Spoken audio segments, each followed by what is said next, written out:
저희가 이재명 후보 선거법 재판 상고심 선고 관련해서 한번 이야기해 볼 텐데요. 김연아 평론가님, 지금 유례 없는 이런 속도전 판결, 이 배경은 또 뭐고 어떤 결론이 나올 것이라고 예상하십니까? 그거 예단하기 어렵죠. 네, 예단하기 어려운데 뭐 그걸 뭐 어떻게 알겠습니까? 네, 모르죠. 네, 모릅니다. 네, 모르는 것이지만 네, 둘 중에 하나 아닙니까? 유죄 취지로 파기환송하거나 그렇죠. 그다음에 이 무죄를 확정하는 결과가 나오거나. 근데 속보가 전해진 걸 보면은 대법원이 뭐 TV 생중계도 하겠다는 거예요 지금. 네, TV 생중계도 하겠다고 그러고. 오늘 이제 언론의 이제 보도나 이런 걸 보면은 제가 이제 느끼는 바는 대부분의 이제 그 법조계 전문가 내지는 네. 뭐 이런 분들의 생각은 무죄가 확정될 가능성이 조금이라도 더 높다 이렇게 보시는 것 같아요. 일단은 물론 이런 전망이 많다고 해서 무조건 그게 맞다라고 볼 수는 없는 거죠. 대법관들이 다 뭐 이런 전망에 따라서 가는 건 아니니까. 그게 이렇게 보는 게 이미 이제 대법원의 판례라든가 그리고 이재명 대표 본인이 경기도지사 때 이제 받았던 선거법 위반 판결이라든가 이런 것들에 의해서 이미 이런 어떤 이 인식에 관련된 것에 대한 어떤 부분에 대해서는 이제 선거법 위반으로 이렇게 판단하지 않는다라는 게 확립이 돼 있고 그리고 그리고 정황을 봐도 2심에서 이제 2심에서 무죄 판단이 나온 것을 요거를 바꾸기 위한 어떤 그러한 논의를 했다라면 시일이 훨씬 더 오랫동안 걸렸을 텐데 대법관들 사이에 여러 가지 논의를 해야 됐을 테니까. 근데 이렇게 빨리 결론이 어쨌든지 간에 났다는 것은 대개 이제 그 2심의 결론을 인정하는 논의가 훨씬 더 우세했기 때문에 그렇기 때문에 좀 논의가 빨리 진행돼서 선고기일을 훨씬 더 빨리 잡을 수 있었던 거 아니냐. 네. 이런 얘기들이 많이 좀 오늘 보도나 이런 것들을 보면 반영이 돼 있고 민주당 내에서 이제 나오는 요 논의들을 봐도 이게 어쨌든 지금 말씀드린 그러한 근거들을 토대로 해서 이 무죄가 확정될 가능성이 높다고들 이 의원들이 얘기를 하는 것 같습니다. 그래서 그런 얘기들이 이제 언론에는 많이 인용이 된 걸로 봐서 이런 걸 종합을 해보면 제가 이제 법 전문가가 아니니까 이거를 하나하나 이제 따질 수는 없고 네. 이런 것들을 근거로 해서 판단을 해보면 무죄일 가능성이 조금 더 높지 않느냐 그렇게 보지만 다만 여전히 그러면 완전히 무죄 100%로 뭐 판단을 해야 되는 거냐 그건 아닐 수도 있으니까 그래서 물어보면 답을 나는 모르겠다 이렇게 지금 하는 거죠. 네. 이재명 변호사님. 네네. 이와 관련해서 뭐 당에서는 제가 크게 긴장감이 있거나 그런 것 같지는 않아요. 크게 걱정하는 것 같지는 않은데 네.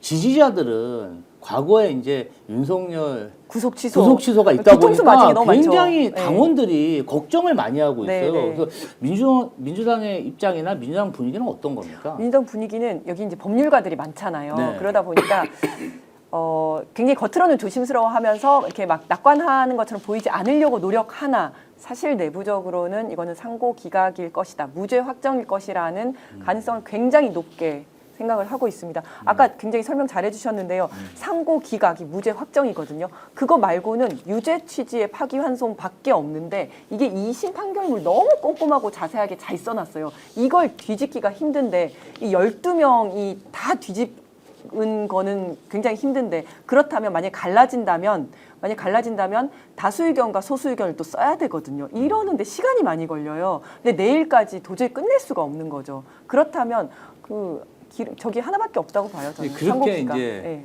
생각하고 이야기를 하면 우리 또 지지자들과 당원 동지분들이 아니하네. 안일하게 민주당 생각하네. 아니하네. 이렇게 비판을 네. 많이 하니까 조금 제가 알고 있는 그런 지도자분들은 좀 당혹스러워 하더라고요.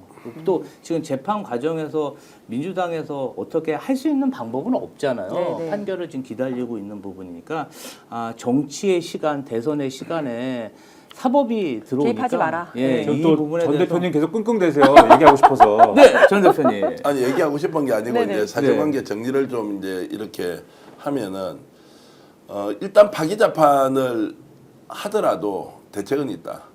파기 재판을 하더라도 헌법 소원을 통해서 문제 제기를 하면 가처분을 받아들여서 대선까지는 문제 없다라는 게 이제 일단 하나가 있고요. 대법원에서 이렇게 이제 하겠다고 했는데 이게 완전히 우리가 생각하는 것과 완전히 다른 방식으로 결론을 내겠다고 하면 대법원에는 재판 연구관이 100명 정도 있습니다. 다 내부에 이제 헌법재판소보다 더 많이 있습니다. 네. 그러면 이게 뭔가 다른 흐름들이 있어서 이미 나왔을 거예요. 왜냐하면 이것이 워낙 민감한 사안이어서 또 저기는 헌법재판소에는 지금 8인이었지 않습니까? 여기는 지금 12인에 12인 대법원장까지 포함해서 12인이 하면은 대법관도 각자 생각이 다를 수 있지 않습니까? 이 이야기가 어떻게든 흘러나왔을 거예요. 헌법재판소에서 아무리 완벽하게 비밀을 유지했다고 하더라도 저희들이 추적 취재를 하면서 그 내용 하나하나를 퍼즐 맞추기 하듯이 들어봤지 않습니까? 그래서 이게 5대3이었다 8대0으로 어떻게 가느냐 이제 이런 것들을 예상했듯이 어젯밤 오늘 아침까지 제가 이렇게 안테나 세워서 보면 아무런 이야기가 대법원에서 흘러나오지 않습니다. 재판연구관이 100명 정도 있으면 여기에서 문제가 있다거나 이게 완전히 딴판으로 갈 것 같으면 이런 이야기 흘러나와야 된다. 안 나온다. 그럼에도 불구하고 파기자판을 할 경우에는 헌법소원을 통해서 가처분 신청하면 대선을 치르는 데는 문제가 없기 때문에 자 오늘 아침에 그러면 생중계까지 하겠다라고 하는 것은 대법원이 지금 끼어들지 않으면 우리의 존재감을 드러낼 수 없다. 사법부의 최상위 기관인 대법원이 이 문제와 관련해서 교통정리 정확하게 해주겠다. 무죄는 확정이다.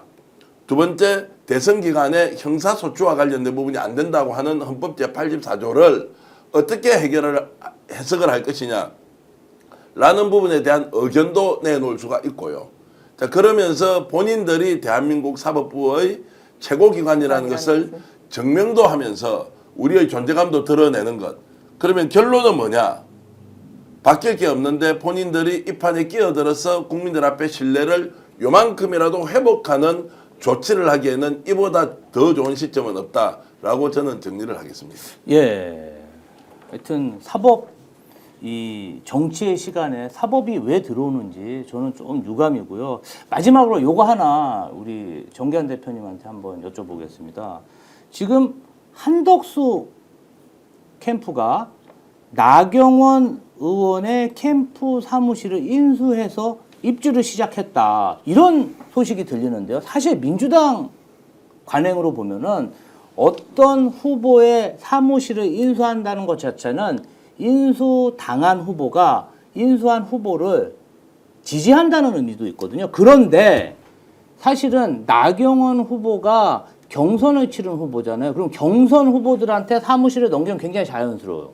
그런데 경선 후보가 아니라 아직 입당도 안 한 외부 대선 후보에게 사무실을 넘겼다? 이거는 민주당 입장에서 보면요. 민주당 내에서는 일종의 해당 행위며 경선을 불복한 게 아닌가 이렇게까지 해석됩니다. 자, 이 부분 국민의힘에서 지금 어떤 일이 벌어지고 있는 겁니까? 아니 한덕수를 몰겠다고 하는 사람이 정해져 한덕수 캠프의 좌장은 누굽니까? 알고 계시죠? 원희룡 전 장관이 주도하지 않습니까? 원희룡 장관이 나경원 의원하고 어떤 관계예요? 대학교 친구였다, 동기였다는 정도를 뛰어넘어서 지금은 뭔가 윤석열과 함께 움직이는 사람을 이렇게 돼 있지 않습니까? 그렇게 출마를 했던 거고. 자, 이렇게 보는 것이 그럼 자연스럽게 우리는 원팀이니까 하나로 뭉치자 있고요. 지금 대선 후보 등록하려면 돈 얼마 드는지 아시죠? 3억 원의 기타금을 내야 돼요. 그리고 사무실 차리려면 돈 얼마나 많이 들겠어요. 네. 그 저는 이 돈을 누가 내야 되느냐. 무소속으로 후보가 등록하잖아요. 본인이 직접 내야 되거든요.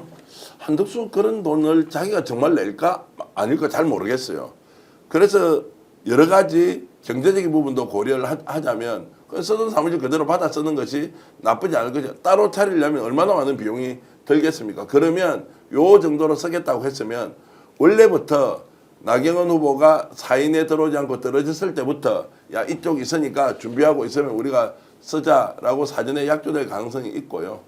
마지막까지 그냥 보면은 돈은 아끼고 싶고 그리고 형식은 갖추고 싶고 그런데 이제 효과가 얼마나 나타날지는 두고 봐야 하지만 참 이렇게 이제 해서 뭐 해당 행위 이런 쪽으로 이야기를 하면 뭐 듣는 우리 시청자들도 그게 뭐 해당 행위야 원래 한 편이었는데 이렇게 생각하지 않을까 싶네요. 해국행위죠. 해국행위. 나라를 망치고 있는 거죠. 이거는 그냥.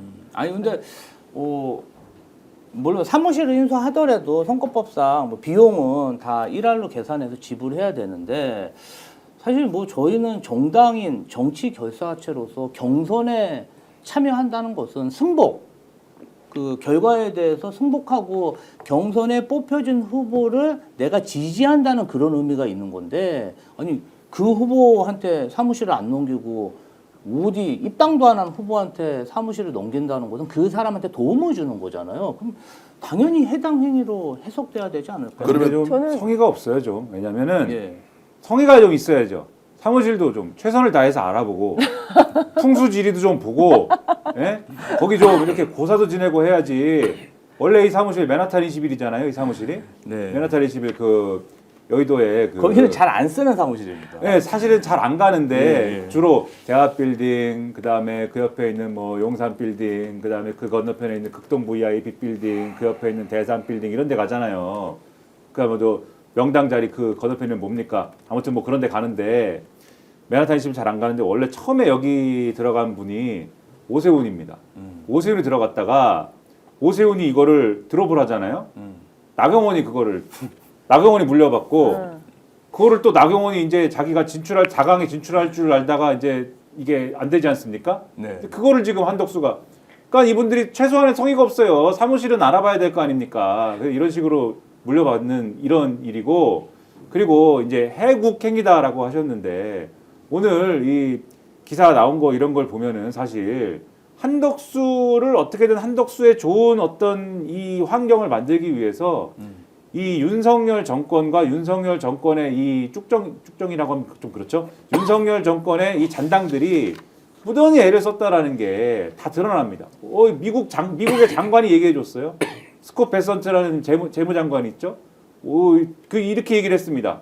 그 미국의 기자들이랑 얘기를 하는데 그 일본이나 뭐 한국이나 뭐 이런 데 보면은 선거 치르는 나라도 있는데 그런 나라들이랑 협상하는데 그러면 협상하느라 좀 늦어지지 않겠어요? 그런데 뭐라고 얘기했냐면 선거 치르는 나라들 그 나라들은 오히려 우리랑 협상하는 거를 자기들 선거에 유리하게 이용하려고 협상을 빨리 끝내려는 것으로 그렇게 우리가 파악하고 있고 그래서 협상이 아주 잘 된다.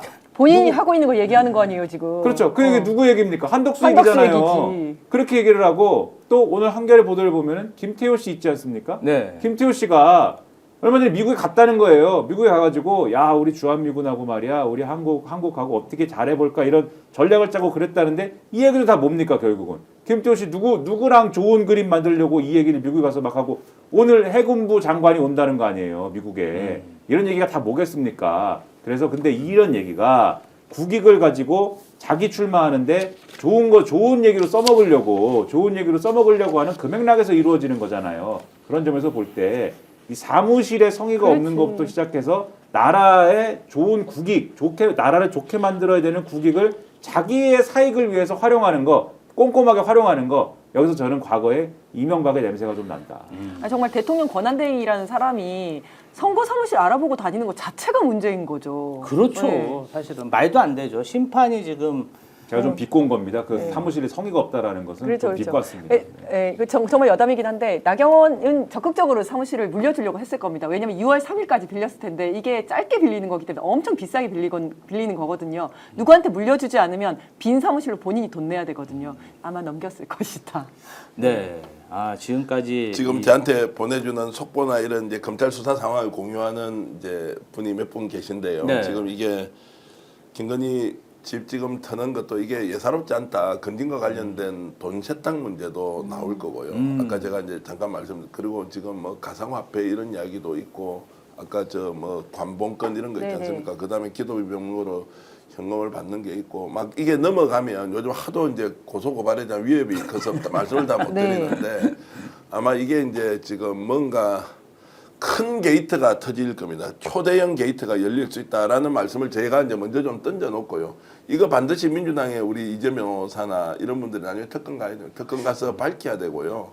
자, 이런 것들을 꼭 한 번 더 우리 인지하고 기억해 네. 주시면 좋겠다 말씀드립니다. 그러니까 여기 압수수색하는 주체가 지금 가상자산 범죄 합동수사단이거든요. 네, 예. 그래서 아마 그래요? 그쪽으로 지금 타겟을 좀 잡고 있는 것 같아요. 코인으로 주고받았다는 얘기인가요? 자, 그러니까 이제 네. 코인과 관련해서 가상화폐 이 수사단이 작년 12월 달에 사기꾼이 모여 있는 코인 거래소가 있는 거예요. 네. 이걸 막 틀었는데 돈이 뭐가 턱 터져 나왔는데 아이고.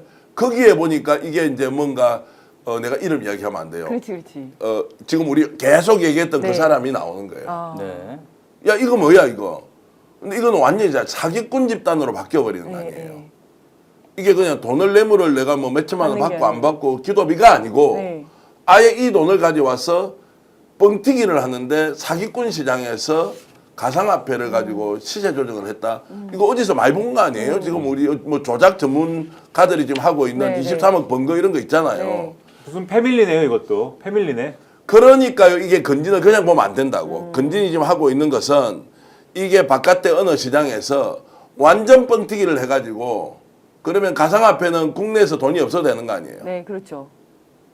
할 말 참 많은데 그 이제 어쨌든 천천히 하기로 하고요. 네. 지금은 건진과 관련된 문제를 그냥 보면 안 된다. 가상화폐 시장 그리고 남부지방법원 가상 자산 합수단에서 작년 12월부터 수사를 해오고 압수수색을 했던 것의 흔적이 나왔고 이 꼬리 중에 하나가 저쪽으로 연결이 되는 것이다라고 추론할 수 있고 이거는 지금 검찰에서 나온 정보니까 믿어도 좋습니다. 네. 건 패밀리네요, 건 패밀리. 예. 건 패밀리라고 하자. 수사가 반갑긴 한데 참 대선 시기에 이런 논의를 한다는 게 또 어떤 면에서 보면은 조금 아쉽기도 하고. 김기현 대변인 어쨌든 대선 적극적으로. 끝나면 네. 거전이든 특검을 통과시켜야 하고 네. 대선 끝나고 나면 이게 상상 초월의 일들이 이제 터져 나올 거예요. 워낙 많아가지고요. 김지호 대변인님이 책임지고 특검 통과시켜 주세요. 아, 저는 부탁드리겠습니다. 조금 1인 시위를 하려고요. 검찰의 증거 조작, 진술 조작 수사하라. 심우정 딸 최용욱 수사하라. 그거를 제가 오늘 그쵸, 그쵸. 지금 저희 판넬 제작하시는 업체에 하나 맡겼습니다. 네. 그래서 좀 검찰이 이상한 짓을 하니까 본질을 수사해라고 얘기할 예정이고. 오늘 방송 어떠셨습니까? 마음에 들었다면 구독, 좋아요로 스픽스를 응원해 주십시오. 여러분들의 구독, 좋아요는 가장 큰 힘이 됩니다. 스픽스 구독, 좋아요.